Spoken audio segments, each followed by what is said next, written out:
వారణాసి నుంచి మోడీని ఢీకొనడానికి విపక్షాలే కాదు సామాన్యులు కూడా సై అంటున్నారు. హామీలిచ్చి ఆపై మోసం చేయడాన్ని తేలికగా వదిలేయరాదని తమిళనాడు రైతులు భావిస్తున్నారు.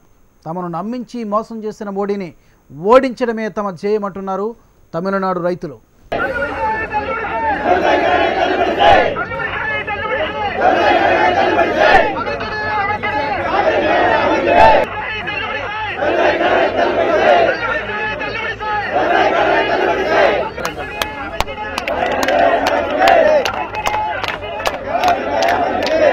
ప్రధాని నరేంద్ర మోడీ నిలువెత్తు అహంభావానికి అహంకారానికి నిర్వచనమా?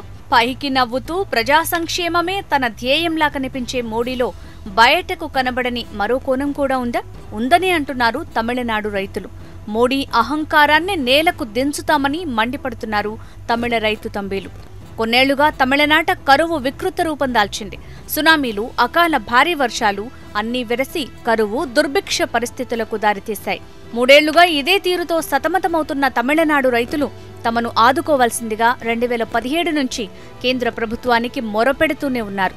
అంచెలంచెలుగా తమ ఉద్యమాన్ని నిర్మించుకుంటూ వచ్చిన తమిళ రైతులు దేశ రాజధాని ఢిల్లీలో అనేక మార్లు నిరసన ప్రదర్శనలు చేశారు.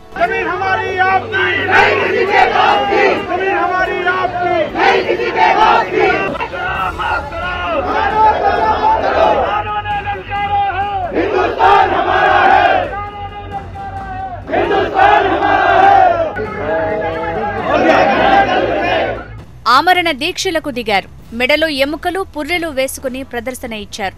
ఏం చేసినా కేంద్రం పట్టించుకోలేదు.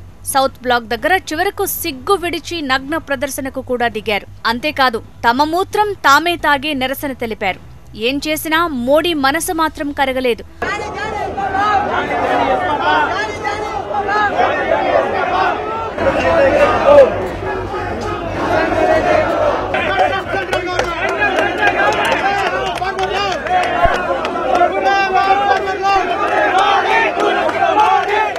తమిళనాడులో రైతు ఆత్మహత్యలు ఆపాలంటూ ఈ బృందం ఎంతలా వేడుకున్నా పలకలేదు ప్రధాని కార్యాలయం. దాంతో విసిగెత్తిపోయిన తమిళనాడు రైతులు ఈ ఎన్నికల్లో మోడీపై తమ ప్రతాపం చూపించాలని నిర్ణయించారు. ట్రిచీకి చెందిన దాదాపు 111 మంది రైతులు దేశీయ తన్నెందియ ఇదిగల్ ఇనయప్పు సంఘం పేరిట ఒక కూటమిగా ఏర్పడి వారణాసిలో మోడీకి వ్యతిరేకంగా బరిలో దిగేందుకు ప్రయత్నిస్తున్నారు. తమ డిమాండ్లను బీజేపీ ఎన్నికల మేనిఫెస్టోలో పెట్టకపోతే అన్నంత పని చేస్తామని బెదిరిస్తున్నారు. ఈ మేరకు వీరు ట్రిచీ నుంచి వారణాసికి టికెట్లు కూడా బుక్ చేసుకున్నారు. మా రోజువారీ జీవితాలు దుర్భరంగా, దారుణంగా తయారయ్యాయి. మోడీ మా డిమాండ్లకు స్పందించకపోతే ఏప్రిల్ 24న వారణాసిలో నామినేషన్లు వేస్తాం అని ఈ సంఘం బెదిరిస్తోంది.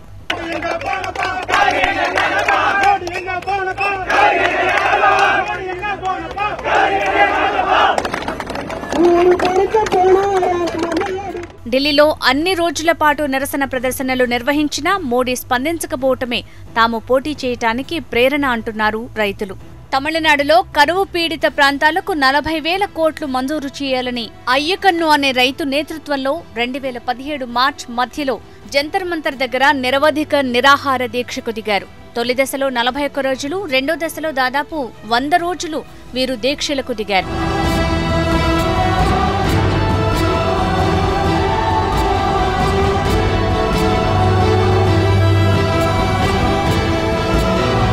అయితే కేంద్రం 1,740 కోట్లు మాత్రమే విడుదల చేసింది. కడుపు మండిన రైతులు ప్రధానిని కలుస్తామని డిమాండ్ చేశారు. అయితే అందుకు అనుమతి లేకపోవడంతో ఆగ్రహంతో ఏప్రిల్ 10 సౌత్ బ్లాక్ దగ్గర నగ్న ప్రదర్శన జరిపారు. వారి డిమాండ్లు నెరవేరుస్తామంటూ కేంద్ర మంత్రి పొన్ రాధాకృష్ణ అప్పట్లో హామీ ఇచ్చారు. ఆ హామీ మేరకు మంత్రిని కలిసి నిలదీసి మేనిఫెస్టోలో తమ డిమాండ్లు పెట్టకపోతే వారణాసి నుంచి బరిలోకి దిగుతామని తెలిపారు. తమకు all India Kisan coordinate committee మద్దతు పలుకుతోందని, దేశవ్యాప్తంగా వీరికి పలుకుబడి ఉందని అయ్యకన్ను అంటున్నారు. మొత్తం మీద రైతుల ఆక్రోశాన్ని పట్టించుకోకపోతే వారణాసిలో మోడీకి గట్టి పోటీ ఎదురుకాక తప్పదు.